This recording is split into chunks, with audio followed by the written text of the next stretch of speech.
Nah, Devi sering tertimpa masalah yang silih berganti. Devi betul-betul ketiban sial seperti yang selama ini warga takutkan. Kok bisa Nadia? Kenapa?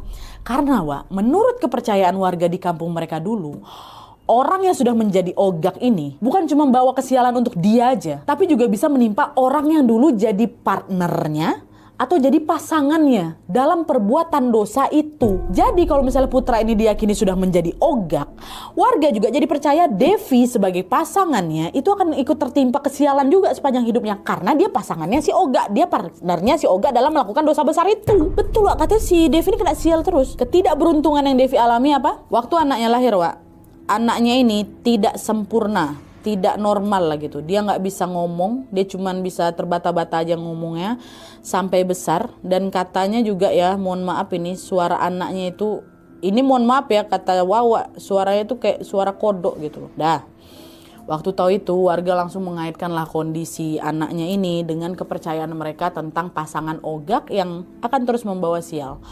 Tapi sebenarnya ini perlu digarisbawahi, kondisi ini juga ada penjelasan medisnya sih karena hubungan sedarah memang kan punya risiko tinggi ya kan, yang bisa menyebabkan kelainan pada anak yang dilahirkan karena faktor genetik yang terlalu dekat. Jadi di satu sisi warga nengok ini sebagai akibat dari kutukan atau kesialan ogak lah ya kan, sementara di sisi lain secara ilmu kedokteran kondisi seperti itu juga memang bisa terjadi karena ya itu tadi hubungan sedarah. Tapi tetap aja ya memang nggak mengenakan gitu loh. Ujian Devi juga katanya nggak berhenti di situ aja, Beberapa waktu setelah itu Devi kena stroke yang bikin dia cuman bisa duduk di rumah aja. Dia buang air kecil, buang air besar pun sembarangan katanya, bercecer kemana-mana nih, mohon maaf. Nggak tahu karena apa juga, tapi yang jelas sejak saat itu kehidupan Devi, kehidupan ibunya, dan kehidupan Pak Anto, sekeluarga lah, udah nggak pernah bisa sama lagi. Jadi itu tadi pengalaman horor tentang ogak yang gentayangan di kampungnya Wawa dan dialami sendiri sama nenek dan kakeknya Wawa. Aku mau tanya lah sama kalian, ini gimana perasaan kalian setelah dengar kisah ini? Sedih iya, ya kan? Greget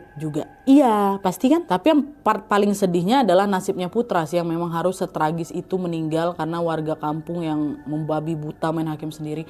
Seharusnya kalau kita harapkan pasti warga ini bisa lebih bijaksana lagi lah ya kan, karena gimana pun menghilangkan nyawa orang ya itu nggak betul. Sebagai manusia yang memang dilahirkan dengan hati nurani dan akal budi, sangat diharapkan kita semua seharusnya menjadi pihak yang bisa mengendalikan, bukan dikendalikan oleh hawa nafsu ya. Kita doakan sama-sama semoga almarhum Putra bisa diterima di sisi Allah Subhanahu wa taala, dan semoga keluarganya Pak Anto, keluarga Wawa kita, dan kita semua selalu dalam keadaan baik dan selalu dalam lindungan Allah Subhanahu wa taala. Amin ya rabbal alamin. Oke.